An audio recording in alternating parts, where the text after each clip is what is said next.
Good morning, students. How are you? I hope you all are good and fine at your places. I am Himlata Vasist, your assistant teacher. Today we start our history chapter first. That name is When, Where, and How. In the previous classes, we have studied the history of ancient and medieval periods. आपने 6th and 7th class में history में ancient and medieval periods यानी कि प्राचीन और जो मध्यकालीन जो समय था उसके बारे में पढ़ा होगा. In the 6th class we discuss about the history of ancient India and the ancient civilizations. 6th class में हमने डिस्कस किया था किसके बारे में? हिस्ट्री ऑफ एंशियंट इंडिया, प्राचीन Bharat, and ancient civilization of the subcontinent from the prehistoric period to the 7th century. उपमहाद्वीप की 7वीं शताब्दी एडी तक हमने 6th क्लास में डिस्कस किया था. While in the 7th class, जबकि 7th क्लास में we study the history of the medieval period. 7th class में हम लोगों ने मेडिवल पीरियड्स यानी कि मध्यकालीन जो समय था उसके बारे में पढ़ा. ड्यूरिंग दिस पीरियड, इस पीरियड के दौरान इंडिया सा many remarkable changes in the political, और जो भारत था उसने बहुत सारे असाधारण, रिमार्केबल दैट मीन्स असाधारण जो चेंजेस थे, जो परिवर्तन थे, like political, economic, social and cultural life of the peoples, इन सब के बारे में देखा था. नाउ इन दिस क्लास, लेकिन 8th क्लास में we shall study the history of modern India. हम लोग पढ़ेंगे मॉडर्न इंडिया यानी कि आधुनिक भारत के बारे में. The modern period began in the 18th century and is characterized by industrialization. जो मॉडर्न पीरियड था वो 18th जो सेंचुरी थी, 18वीं जो शताब्दी से उससे शुरुआत हुई मानी जाती है. और इसकी जो करेक्टराइज यानी कि इसको करेक्टराइज किया गया है औद्योगिकरण, अर्बनाइजेशन यानी कि शहरीकरण, कॉलोनाइजेशन यानी कि कैसे कॉलोनीज थी वो बसी, ठीक है, उपनिवेशन कहते हैं इसको हिंदी में, साइंटिफिक प्रोग्रेस, वैज्ञानिक प्रगति, उन्नति, रैशनलाइजेशन एंड ह्यूमनिज्म यानी कि तर्कवाद और मानवतावाद से इसको करेक्टराइज किया गया है modern period of history. Now we start our chapter with meaning and nature of history. Meaning and nature of history that means कि जो हिस्ट्री है उसका क्या अर्थ है, उसकी जो प्रकृति है वो कैसी है. In simple terms, history is a study of past events. अगर सिंपल लैंग्वेज में, सिंपल टर्म में अगर हम समझें तो जो हिस्ट्री है वो क्या है? जो पास्ट के जो इवेंट हैं उन सभी की स्टडी है. That is, it is a story of the people who lived in the past. यानी कि ये कहानी बताती हैं उन लोगों की जो पास्ट में कैसे वो रहे, कैसे उनका घर थे, कैसे वो उनका जो संस्कृति थी, ठीक है, उनका कल्चर कैसा था.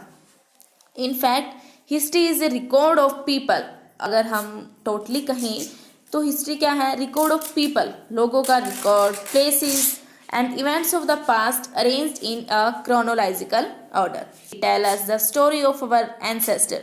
और ये हमारे जो एंसेस्टर हैं, एंसेस्टर दैट मीन्स पूर्वज, कि हमारे जो पूर्वज हैं उनके बारे में बताती है. देयर लाइफ स्टाइल, उनकी लाइफ स्टाइल कैसी थी, उनका ऑक्यूपेशंस, वो कैसे काम करते थे, कस्टम्स, उनके रीति रिवाज, उनकी लैंग्वेजेस यानी कि उनकी जो भाषा थी वो कैसी थी, एंड देयर कल्चर्स, और उनकी जो कल्चर था वो कैसा था, religious beliefs, social and political system as well as their problems, और साथ में उनकी जो समस्याएं थी इन सबको लेकर वो एस्पिरेशंस एंड अचीवमेंट्स, और उनकी आकांक्षाएं और उपलब्धियां. एस्पिरेशन दैट मीन्स आकांक्षाएं, एंड अचीवमेंट्स दैट मीन्स उपलब्धियां. Of course, history is about changes that occur over time. और हम कह सकते हैं कि जो हिस्ट्री है वो बताती है जो समय के साथ साथ जो परिवर्तन हुए हैं उनके बारे में. It is about how things were in the past and how things have changed with time. कि जो पास्ट है साथ में बताती है कि पास्ट में जो चीज़ें थी वो कैसी रही और टाइम के साथ साथ उनमें क्या क्या चेंजेस आते गए. दैट्स क्लियर यहाँ तक. नेक्स्ट है importance of history. Importance of history that means कि जो हिस्ट्री है वो क्यों ज़रूरी है.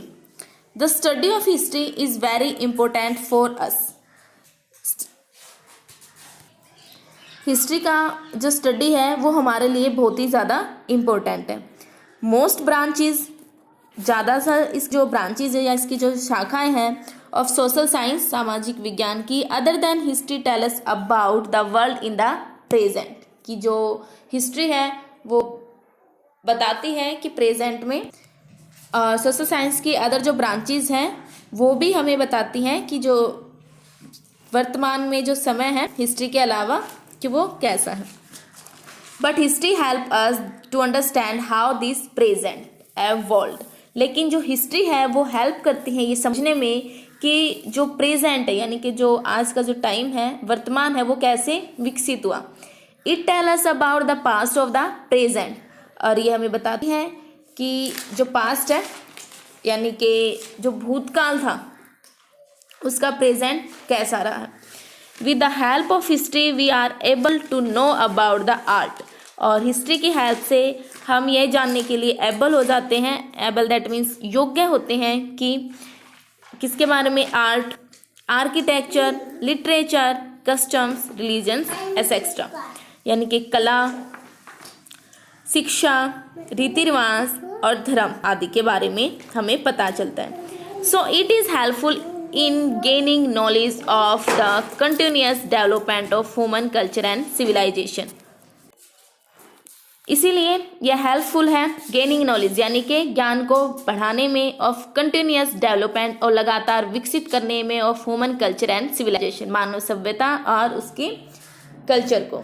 It help us to learn from our past experiences and mould our future in a better way. ये हेल्प करता है सीखने में हमारे पास्ट के एक्सपीरियंसेस से, और हमारा जो फ्यूचर है उसको एक अच्छा वे देता है।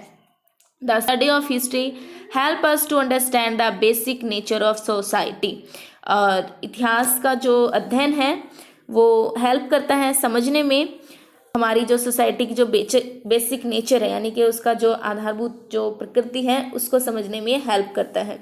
With the help of various examples it questions people from social and political evils like customs, racialism, illiteracy, selfishness, etc., and promotes the spirit to tolerance, coexistence, nationalism, and universal brotherhood.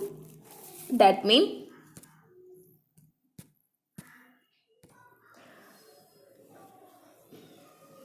किसकी help से, कुछ example की help से हम समझ सकते हैं कि ये सोशल एंड जो पॉलिटिकल लेवल्स यानी कि सामाजिक और जो राजनीतिक बुराइयां हैं लाइक कास्टिज्म, जातिवाद, रैकेलिज्म यानी कि अतिवाद, इलिटरेसी, ऐसा